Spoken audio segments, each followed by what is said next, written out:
Hello friends, இன்னைக்கு நம்ம வீடியோல ரசப்பொடி எப்படி அரைக்கணும்னு பார்க்க போறோம்.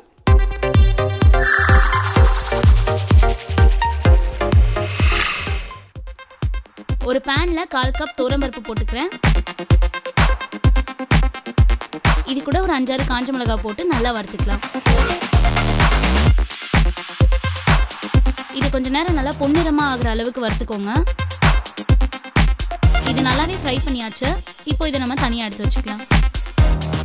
இப்போ இதே panல ஒரு 3/4 கப் தனியாவை போட்டு இதையும் நல்லா ஃப்ரை பண்ணிக்கலாம்.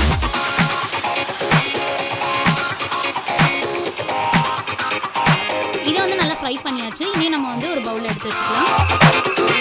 இப்போ இதே panல 1/2 கப் மிளகு போடுறேன். இதை நல்லா வெடிக்கிற அளவுக்கு ஃப்ரை பண்ணிக்கலாம்.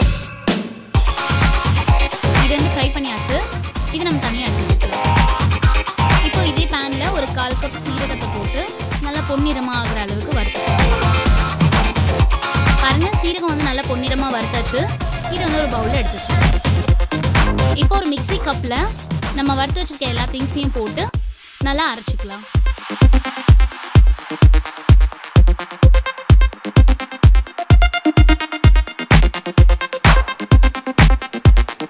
பாருங்க, ரசம் பொடி ரெடி ஆயிடுச்சு. இதை நல்லா சூடாக ஆற வச்சுட்டு அதுக்கப்புறமா ஸ்டோர் பண்ணி வச்சுக்கலாம். எப்போ வேணுனாலும் நீங்கள் இதை யூஸ் பண்ணிக்கலாம். என்ன ஃப்ரெண்ட்ஸ், வீட்லேயே எப்படி சிம்பிளாக ரசப்பொடி ப்ரிப்பேர் பண்ணணும்னு தெரிஞ்சுக்கிட்டீங்களா?